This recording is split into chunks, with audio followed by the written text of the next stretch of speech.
शाम ठहराया पिता परमेश्वर मुझसे सुने और ग्रहण करे और अपने जीवन को जिस रीति से हम आज युद्ध के रूप में जी रहे हैं पिता परमेश्वर, उसे हम जीतने वाले हो सके पिता परमेश्वर। छोटी सी प्रार्थना विनती को और मेरे मुँह की चौकसी कीजिएगा पिता परमेश्वर, आपके पुत्र यीशु मसीह के नाम से मांगते हैं, आमीन।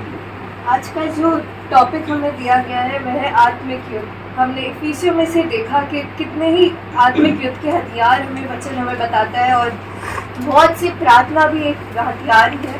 लेकिन हम देखते हैं कि आखिर युद्ध होता क्या है और आत्मिकता की युद्ध का मतलब क्या है। युद्ध वह है जब दो पक्ष जो कि बिल्कुल डिफरेंट है वह एक दूसरे में मिल नहीं सकते, वह अपने आप को सिद्ध करने के लिए, अपना पक्ष रखने के लिए लड़ाई करते हैं, युद्ध करते हैं। और हमारे पिता परमेश्वर हमारा कलाम जो जिंदा कलाम है वह हमें बताता है हमारे एनिमी के बारे में कि हम किससे हमारा युद्ध है। हमारा युद्ध आज लहू और मांस से नहीं, एक दूसरे से नहीं, अन्य जाति से नहीं, परंतु उस अधिकारियों और प्रधानों से जो कि अंधकार के हाकिम है उनसे है। हम देखते हैं कि पुराने नियम में हमें ये देखने को मिलता है कि यहोवा परमेश्वर को सेनाओं का यहोवा कहा जाता था, क्योंकि वह अपनी मंडली को, इजराइलियों को जब हमेशा लेड करते थे विजय की ओर, क्योंकि वह उनके पीपल है। We are the God's child, उन्होंने हमें मोल लिया हुआ है, हम उनके पुत्र पुत्रियां हैं। इसीलिए आज भी यहोवा परमेश्वर पूरे वचन में हमें यही बताते हैं कि तुम मेरे हो और तुम्हें मेरे पास आने के लिए बस मेरे पुत्र को मैं भेज दिया हूँ, सब कुछ मैंने कर दिया है, बस अपना मन फिराओ और मेरे पास वापस आ जाओ। और आत्मिक युद्ध का मतलब ही यही है कि हमारा कौन हमारा विरोधी है उससे पहचाने और उसके साथ उससे मिले नहीं परंतु उससे दूर रहे और उसके विरुद्ध हमें आज होना है। यह कि हम उसी लाइफस्टाइल में रहे कि हम शैतान के साथ भी जी रहे हैं और फिर मसीहत में भी आ रहे हैं। ये आज हमें वचन बताता है कि हमें मेल जोल का, मेल मिलाप का यह जीवन शैतान के साथ नहीं रखना परंतु परमेश्वर के साथ रखना है और उसके साथ, उसके विरुद्ध होकर उससे आत्मिक युद्ध करना है। और परमेश्वर हमारी सहायता करते हैं, परमेश्वर हमें वह शक्ति देते हैं कि हम उन सब परिस्थितियों को फेस करें और उन सब से विजय भी पाए। हम देखते हैं कि इफिसियों 6 उसकी 12वीं आयत में हमें लिखा है हमारा ये मल्ल युद्ध लहू और मांस से नहीं, ह्यूमन से नहीं, परंतु प्रधानों और अधिकारियों से और इस संसार के, इसी अर्थ के हाकिमों से और उस दुष्टता की आत्मिक सेनाओं से है जो आकाश में है।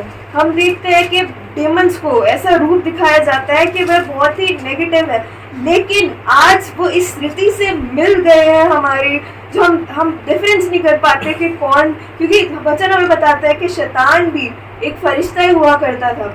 आज जो कि हम सुन रहे हैं, देख रहे हैं, हम डिफरेंस नहीं कर पाते कि क्या संसारिक है और क्या आत्मिक है। इसीलिए वचन हमें बताता है कि यह ही तो युद्ध है कि यदि हम होली स्पिरिट के, यदि हम पे नहीं है, यदि हमारी आत्मिक आंखें खुली नहीं है तो हम नहीं डिफरेंशिएट कर सकते कि कौन हमारे साथ है और किसके हम विरोध में है।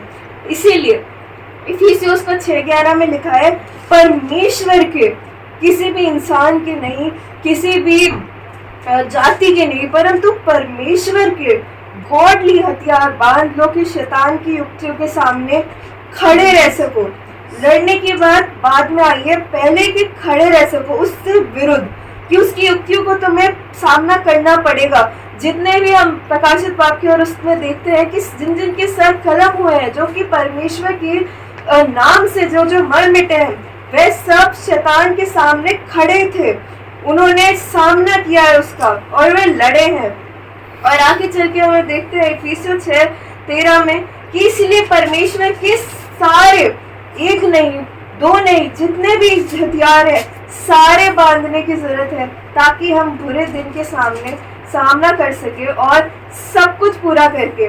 आखिर सब कुछ पूरा करने का मतलब क्या है कि जब हम अपनी जीवन की दौड़ को जीते हैं तो जिस रीति से हमें वचन बताता है कि पवित्र और धर्मी लोगों के समान, जो ना लोभ में, ना ठट्टे में, ना विचार में, ना अशुद्ध मूर्ति पूजक या व्यर्थ बातें बोलने और ना धोखा दे, इन कारण क्रोध की आज्ञा ना मानने वालों पर परमेश्वर का जो क्रोध भड़कता है इनके समान सब कुछ पूरा करके इनसे अलग रहें। ये सब बातें भी हमें वचन ही बताते हैं कि क्या हमें करना है और क्या नहीं करना है। इफिसियों 5:22 हमें बताता है कि तुम पिछले चाल चलन को, पुराने मनुष्य तक को जो भरमाने वाली अभिलाषाओं के अनुसार भ्रष्ट होता जाता है, उतार डालो। जब तुम यह कर लोगे, जब तुम नए बन जाओगे अपने आप में, एक न्यू बॉर्न हम कहलाएंगे। हम बहुत सी ईसाई परिवारों में यदि बॉर्न हुए हो, लेकिन हमारा यदि फिर से पुनर्जीवन इस मसीह में नहीं हुआ है, तो आज भी हम और शैतान की जो भी आर्मी है उसमें कोई डिफरेंस नहीं है।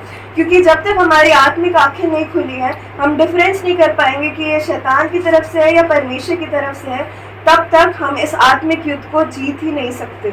इसीलिए सब कुछ पूरा करके, अपने आप को और अपने चाल चलन को देख के, उन अभिलाषाओं को छोड़ के, जब तुम पूरा करके यह हो, उसके बाद स्थिर रह सको। इसीलिए इफिसियों 5:15 में लिखा है, इसलिए ध्यान से देखो कि कैसी चाल चलते हो, निर्बुद्धियों के समान नहीं परंतु बुद्धिमान के समान चलो, अवसर को बहुमूल्य समझो क्योंकि दिन बुरे हैं।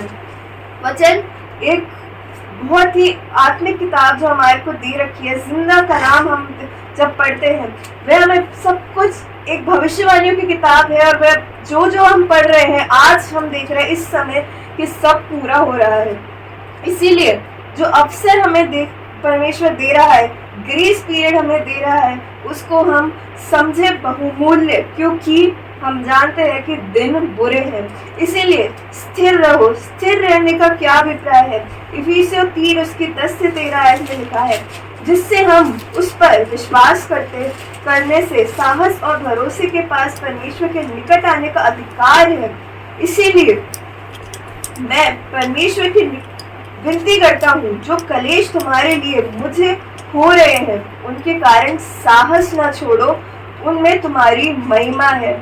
साहस, जब हम परमेश्वर के हथियारों की बात करते हैं, सत्य की और सत्य, धार्मिकता, विश्वास, लेकिन प्रार्थना और स्थिरता, साहस, हम जब डिफरेंशिएट कर पाते हैं शैतान की युक्तियों में कि आत्मिकता में आजकल चल क्या रहा है, हम जब अवेयर होते हैं, अपडेट होते हैं उस चीज़ में, जब हमें पवित्र आत्मा अगुवाई करता है, हमें लेके चलता है कि ये गलत है, कि परमेश्वर की ये आज्ञा सही नहीं है, और जब हम उसे मानते हैं, उस मान लेना, उस साहस से कि हमें कोई बोल रहा है जिसे हमने नहीं देखा, हम नहीं जाना, और उससे मान लेना, उसे करेज कहते हैं कि हम आज परमेश्वर के साथ खड़े हैं। क्योंकि यीशु मसीह हमें बताते हैं कि यदि तुमने मनुष्य के सामने मेरे नाम को बोला कि मैं तुम्हें नहीं जानता, तो मैं फरिश्तों के सामने भी यही बोलूँगा कि मैंने तुम्हें नहीं जाना। यहाँ पे कोई इफ एंड बट नहीं है। हम देखते हैं इफिसियों 2 उसके 10 में लिखा है, क्योंकि हम उसके बनाए हुए हैं और मसीह यीशु में उन भले कामों के लिए सृजे गए हैं जिन्हें परमेश्वर ने पहले ही हमारे करने के लिए तैयार किया गया है।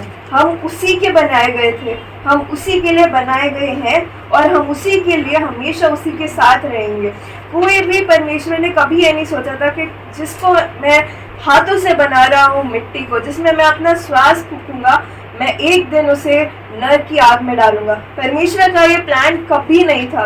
परमेश्वर के हमें वचन बताता है कि जो अथाह कुंड है उसकी सिर्फ और सिर्फ शैतान और उसके दूतों के लिए था, क्योंकि उन्होंने बलवा किया था परमेश्वर के साथ। लेकिन इंसानों से परमेश्वर बेहद प्यार करता है, और हम एक स्पिरिचुअल पीपल ही है। इफिसियों 1:13 में हम बताते हैं कि और उसी ने तुम पर भी, जब तुमने सत्य का वचन सुना जो तुम्हारे उद्धार का सुसमाचार है, और जिस पर तुमने विश्वास किया, प्रतिज्ञा किए हुए पवित्र आत्मा की छाप लगी है। हम चुने हुए हैं, हम छुड़ाए गए हैं, हम मोल लेकर परमेश्वर ने हमारा दाम चुकाया है। इसीलिए आज हम अपना जो जीवन हम जी रहे हैं, एक सोल्जर के प्रति जिए, ताकि हमारा जीना परमेश्वर को भाता हुआ बलिदान चढ़े, और यदि हम मरे तो हमारा जीवन परमेश्वर को भारी भाता हुआ बलिदान चढ़े। हम जानते हैं कि आखिर हमारा एनिमी कौन है। जब हम युद्ध की बात करते हैं तो हमारे को पता होना चाहिए कि आखिर हमारा शत्रु कौन है। हम देखते हैं 1 पत्रस 5:8, सचेत रहो, जागते रहो, क्योंकि तुम्हारा विरोधी शैतान गरजने वाले सिंह के समान इस खोज में रहता है कि किसको फाड़ खाए। आज संसार ने शैतान के साथ मित्रता कर रखी है। आज हम डिफरेंस नहीं कर पाते कि कौन से गाने शैतान की ओर से है और कौन से परमेश्वर की ओर से। इसीलिए सचेत रहो, जागते रहो। एक सोल्जर को, जब हम परमेश्वर के राजदूत हैं जो इस सृष्टि के हैं ही नहीं, परंतु परमेश्वर ने हमें रखा है ताकि हम परमेश्वर के सुसमाचार को सुनाए। जो आत्मिक भोजन हमने किया है वह अब हम बांटने वाले हो सके। इसीलिए अपनी चाल चलन को भी हमें सतर्क और सचेत होना है, क्योंकि हम देखते हैं कि हमारा जो विरोधी है वह गरजने वाले सिंह के समान है, कि वह खोज में रहा है, वह डोलता डालता कहीं भी पहुंच जाता है। शायद वह आज यहाँ भी हो, इसीलिए कि वह किसी को फाड़ कर कोई जिंदगी उसे मिले और वह उसे नष्ट कर दे अपने साथ उस अथाह कुंड में, जहाँ पे मनुष्य के लिए वो बना ही नहीं था, वहां पे जाके उसका प्राण नाश कर दे।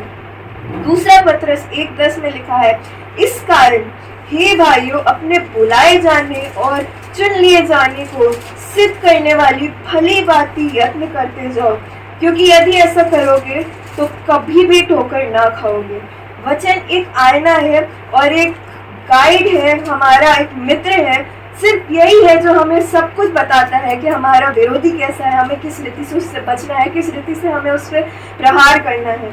इसीलिए हमारा सबसे अच्छा और सबसे बड़ा आत्मिक हमारा वेपन हमारा कलाम है, हमारा वचन है, उसकी समझ है, कि हम उस लाइनों को जो हम पढ़ते हैं उसे हम समझे कि आज वचन हमसे क्या बोलता है। इसी रीति से कि हम अपने आत्मिक हथियारों को बांधे और उसे समझ से और साहस से हम उसे आज पहने। हम देखते हैं कि कौन से हथियार हमें दिए गए हैं इस हमारे आत्मिक युद्ध के लिए। इफिसियों 6:14 में लिखा है, सत्य से अपनी कमर कस के। हमारी कमर एक रीढ़ की हड्डी है। यदि हम सत्य नहीं है हमारे जीवन में, और सत्य में यीशु मसीह हमें बताते हैं कि मार्ग, सत्य और जीवन मैं ही हूँ, बिना मेरे द्वारा कोई पिता तक पहुंच ही नहीं सकता। और इसीलिए यदि हमारे अंदर सत्य नहीं है, हम सत्य को नहीं जानते, सत्य से हमारी आज कमर नहीं कसी हुई है, तो हम गिर जाएंगे अपने विरोधी की तरफ, हम उसके सामने खड़े भी नहीं रह सकेंगे। पहला यूहन्ना उसके 4:6 में लिखा है, हम परमेश्वर के हैं।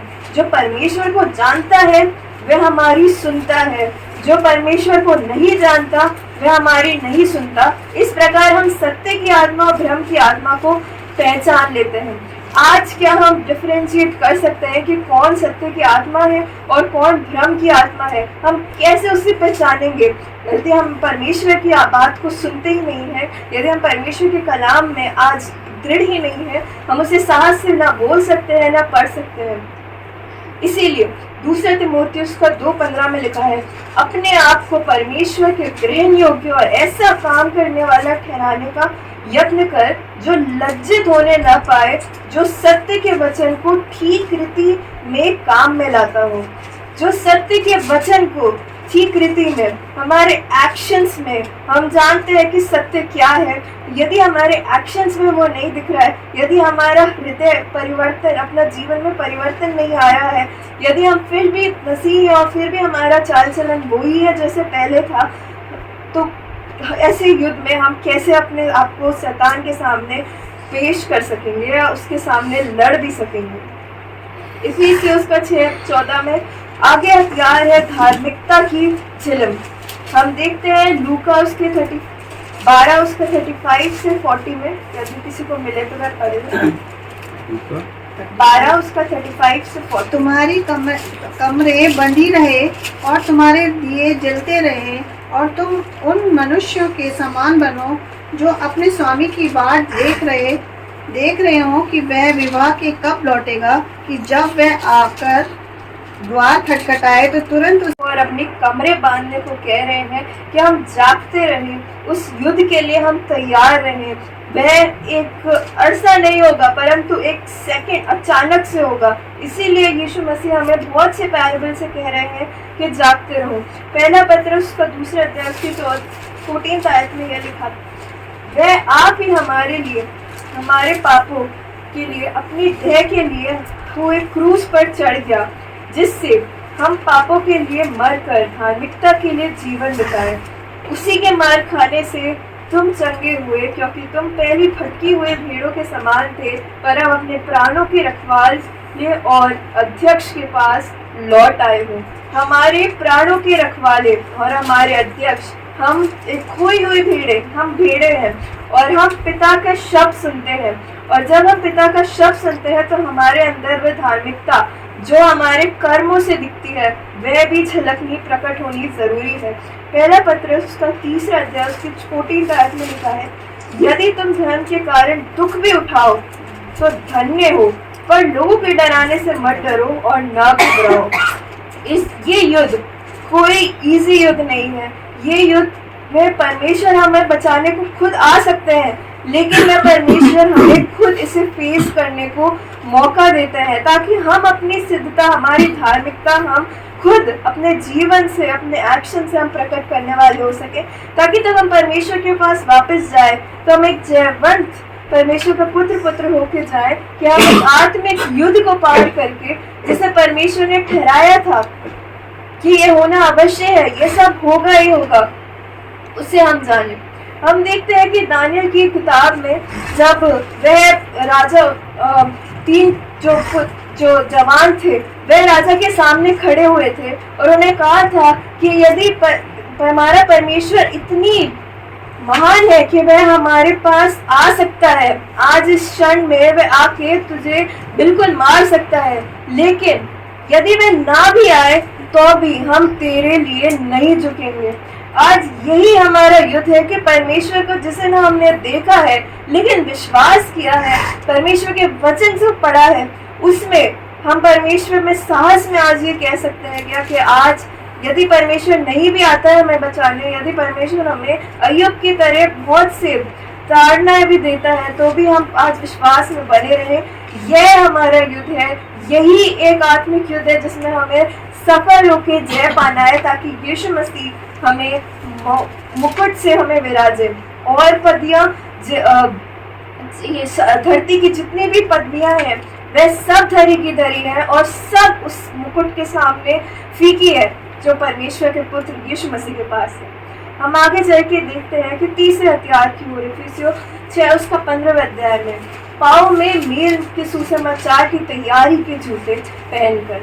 मत्ती 24 में संकट और कलेश के विषय में परमेश्वर हमें बताते हैं कि वह सब चीजें जो होना अवश्य है, कि लड़ाइयाँ होंगी, चढ़ाई होंगी, भूकंप होंगे, परसिक्यूशन होगा, सताव होगा, झूठा मसीहा आएगा, एंटी क्राइस्ट आएगा। लेकिन 24 और 14 आयत में लिखा है, लेकिन और राज्य का यह सुसमाचार सारे जगत में प्रचार किया जाएगा कि सब जातियों पर गवाही हो, तब अंत आ जाएगा। यह सुसमाचार की तैयारी के जूते, क्या हमें पता है कि सुसमाचार क्या है और हम उसे बांटने के लिए आज उतावले हो कि जो भी जिंदगी हमें दिखे उससे हम टकराएं। आज हम परमेश्वर के सुसमाचार को बांटे और इसी रीति से हम तैयार हैं कि आज हमें क्या बोलना है, हमारे मुख की चौकसी हो कि हम उसके उलट बातें ना करें जो हमारा विरोधी चाहता है कि हम उन सब बातों में उलझे रहें। जो हमें मिला है आज हमें देने की जरूरत है, ताकि वह सुसमाचार जगत में प्रचार किया जाए। बहुत से माध्यम है और हर माध्यम में आज परमेश्वर काम कर रहा है, परमेश्वर की महिमा हो रही है, लेकिन हम उन माध्यमों में क्या देखते हैं, क्या पढ़ते हैं, वो आज हमें आंकलन करने की जरूरत है, क्योंकि हम एक आत्मिक युद्ध में हैं। पहला कुरिन्थियों 14 उसकी 12वीं आयत में लिखा है, इसीलिए तुम भी जब आत्मिक वरदानों की धुन में हो तो ऐसा प्रयत्न करो कि तुम्हारे वरदानों की उन्नति से कलीसिया की उन्नति हो। मरकुस उसका 16वां अध्याय 15वीं आयत में लिखा है, और उसने उनसे कहा, तुम सारे जगत में जाकर सारी सृष्टि के लोगों को सुसमाचार प्रचार करो। सिर्फ पर्टिकुलर इजराइलियों को नहीं, पर्टिकुलर किसी शख्स को नहीं, परंतु सारी सृष्टि के लोगों पे। यहाँ कोई भेदभाव नहीं है, कोई पहला दूसरा नहीं है, लेकिन परमेश्वर की दृष्टि में सब एक समान है और सबको वह मौका दिया जा रहा है। सबके सामने वो युद्ध है कि आज हम सबका युद्ध शैतान के साथ है, लेकिन सिर्फ यह है कि कोई किसी को पता नहीं है कि उसका विरोधी कौन है, क्या वह शैतान के साथ ही है और क्या वह शैतान के उलट और या फिर परमेश्वर के साथ है। इसीलिए हम देखते हैं कि चौथा हथियार हमारे को दिया गया है जो कि सबसे प्रभावशाली है और बहुत ही इम्पोर्टेंट है, विश्वास की ढाल। डिफेंस करने के लिए परमेश्वर के, हम देखते हैं यीशु मसीह और शैतान के बीच में जो वार्तालाप हुआ था, वहां पर उसने बहुत ही बहकाया कि खा ले आप ये रोटी, यहाँ से गिर जा, तेरे को तो स्वर्ग दूत उठा लेंगे। लेकिन परमेश्वर के पुत्र यीशु मसीह को विश्वास था और वे स्थिर थे कि चाहे परमेश्वर, मैं शैतान के सामने नहीं डरूंगा, और उसके युक्तियों का परमेश्वर के पुत्र यीशु मसीह ने जवाब दिया वचन में से, क्योंकि वह वचन में स्थिर थे और वह जानते थे कि आखिर वचन में लिखा क्या है, वह समझते थे उसे और वह उनकी ढाल बना इस आत्मिक युद्ध में। हमने देखा लूका उसका 22वां अध्याय उसकी 31 से 33 आयत, यहाँ पे लिखा है कि यीशु मसीह से बता रहे हैं शमौन को कि शैतान ने तुम्हें मांग लिया है कि वह तुम्हें चीरेगा, फाड़ेगा, तुम्हारे विश्वास का परीक्षा लेगा और तुम्हें कोठरियों में बंद करवाएगा, तुम्हें कारागृहों में डलवाएगा और तुम्हें चिरवा देगा। लेकिन वहां पे डराया नहीं है परमेश्वर ने, बल्कि बोला है कि तुम्हारा विश्वास नहीं जाए, लेकिन तुम अपने भाइयों को स्थिर करना, तुम स्थिर रहना और तुम्हारा विश्वास नहीं खोना चाहिए। हम चाहे कितने भी तीर और आक्रमण हमारी तरफ हो, लेकिन यदि हमारे विश्वास की ढाल है तो हम स्थिर रह सकते हैं, उस युद्ध को हम जीत सकते हैं। इब्रानियों 11:3 में लिखा है, विश्वास ही से हम जाने जाते हैं कि सारी सृष्टि की रचना परमेश्वर के वचन के द्वारा हुई। क्योंकि हम विश्वास करते हैं, हम विश्वासी लोग हैं। यदि हमारे मसीह जीवन में विश्वास नहीं है तो कुछ भी नहीं है। सिर्फ एक विश्वास ही है कि परमेश्वर का पुत्र हमारे लिए जीवन इस धरती पे आया, एक जीवित मनुष्य का रूप लेके, और हमारे लिए मरा गया, और उस हमारे लिए ही वह मृतकों में से जी उठा और फिर हमें वापस लेने आने वाला है। यही हमारा विश्वास है, और विश्वास ही के द्वारा हम सब के विषय में अच्छी गवाही दी गई, तो भी उन्हें प्रतिज्ञा की हुई वस्तु न मिली, क्योंकि परमेश्वर ने हमारे लिए पहले से एक उत्तम बात ठहराई गई कि हमारे बिना सिद्धता के हम तक वह बात नहीं पहुंचेगी। हम देखते हैं रोमियो उसका पहला अध्याय उसकी 16वीं और 17वीं आयत में लिखा है, क्योंकि मैं सुसमाचार को से नहीं लज्जाता, इसलिए कि हर एक विश्वास करने वाले के लिए, पहले जो यहूदी फिर यूनानी के लिए उद्धार के निमित्त परमेश्वर की सामर्थ्य है। सुसमाचार में वह सामर्थ्य है कि वह हर एक इस युद्ध में जो भी परमेश्वर के विरुद्ध जो शैतान है, जो भी वह आक्रमण करे, उसे वह पलट दे। हम देखते हैं कि मत्ती 17वां अध्याय उसकी 20 और 21 आयत में लिखा है,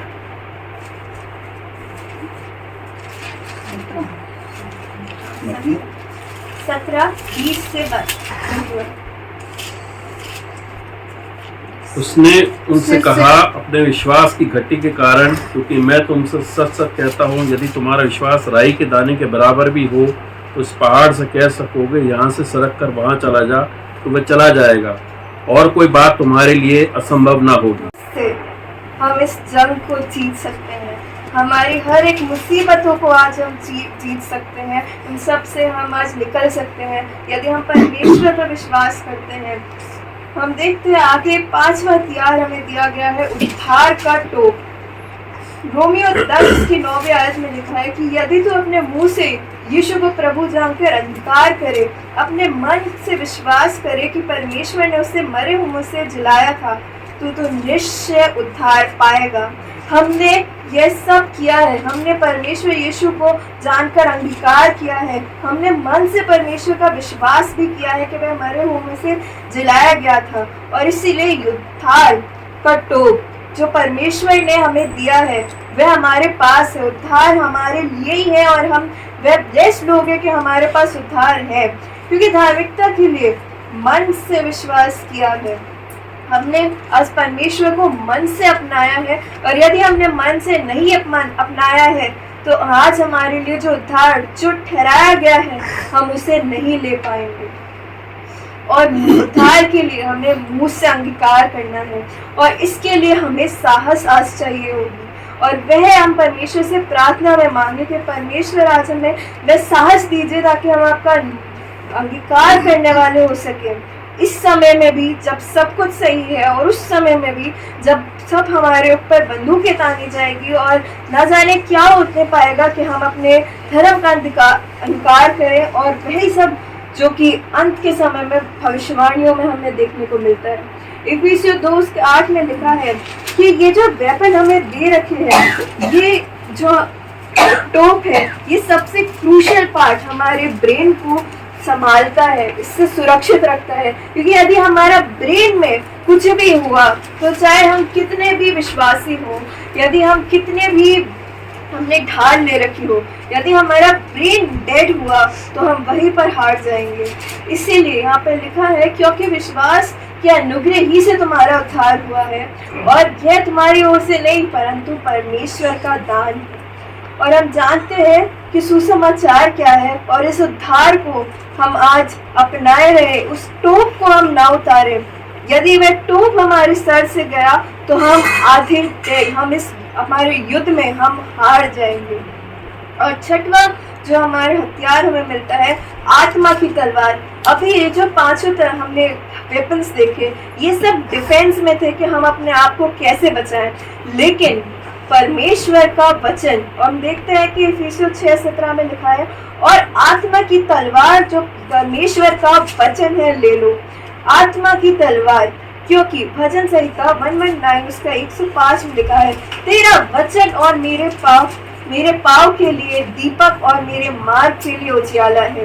तेरी जो वचन है, जो परमेश्वर का वचन है, वही आत्मा की तलवार है, और वही हमारे लिए मार्गदर्शन है, वही हमारे लिए आज उजियाला है, वही हमारे उजियाला है। और मत्ती में लिखा है कि आकाश और पृथ्वी टल जाएंगे परंतु मेरा वचन कभी नहीं टलेगा। यदि तुम्हारे पास आत्मा की तलवार है तो वह तुम्हें कभी भी उसका वार जो है वह खाली नहीं जाएगा। हम जानते हैं कि वचन डबल एज स्वॉर्ड की तरह है, जो कि हर एक काट कूदे को छेदता है, और यही एक वेपन है जो हमें विजयी बनाएगा, क्योंकि हम अटैक कर रहे हैं इससे अपने शत्रु पर। हम देखते हैं लूका 11:28 में लिखा है, धन्य है वह जो परमेश्वर के वचन सुनते और मानते हैं। और यशायाह 55:11 में लिखा है, उसी प्रकार मेरा वचन भी होगा जो मेरे मुख से निकलता है, वह व्यर्थ ठहरकर मेरे पास नहीं लौटेगा, परंतु जो मेरी इच्छा है उसे वह पूरा करेगा, और जिस काम के लिए मैंने उसे भेजा है वह सफल करेगा। परमेश्वर का वचन हमें इसीलिए दिया गया है कि हम जाने कि हमारे साथ आज क्या हो रहा है और क्या होने वाला है। परमेश्वर ने पहले ही सब कुछ लिख दिया है, बता दिया है, अब हमें सिर्फ उसे प्रबलता से करने की जरूरत है, ताकि सत्य, मेल मिलाप, सुसमाचार, विश्वास, उद्धार और परमेश्वर का वचन के अधिकार से हर एक मसीह जो आज परमेश्वर पर विश्वास करता है, वह आत्मिक युग में जो कि हर एक जीवन में होने वाला है और अवश्य है, आज वह उस युद्ध को जीतने वाला हो सके। यही हमारे लिए हमारे जीवन का कॉज और हमारे मृत्यु की जॉय हो। और ये सारे वेपन्स हमें नहीं परंतु स्पिरिचुअल प्रिंसिपैलिटीज को डिस्ट्रॉय करने में सामर्थ्य है, और हमें विजय मनाने के लिए भी उचित है। हम देखते हैं इफिसियोस का 18वां अध्याय में आयत में लिखा है, हर समय और हर प्रकार से आत्मा में प्रार्थना और विनती करते रहो, और इसीलिए जागते रहो कि सब पवित्र लोगों के लिए लगातार विनती किया करो। हम नहीं जानते, हम मनुष्य हैं, कि कोई सी चीज़ हमारे लिए सही है या गलत है, क्योंकि हमारी अभी तक आत्मिक आंखें नहीं खुली है। लेकिन जिनने परमेश्वर को ग्रहण कर लिया है, जिनके पास उद्धार है, आज वे उन लोगों के लिए प्रार्थना करें, हमारे मसीह भाई बहनों के लिए प्रार्थना करें, हम युवाओं के लिए प्रार्थना करें, क्योंकि हमारे पास आपसे ज़्यादा डिस्ट्रैक्शंस हैं आज हमारी जीवन में, कि हम परमेश्वर से भटक जाएं, हम परमेश्वर से दूर हो जाएं उन सब चीज़ों में जो आज संसार घुल मिल रहा है। वो आज पूरी तरीके से क्योंकि हमारे भी फ्रेंड सर्कल से हम देख रहे हैं उसे, और इसीलिए हम डिस्टिंग्विश करने वाले हो सके कि क्या ये मसीही तौर में सही है या फिर आज मुझे नो कहने की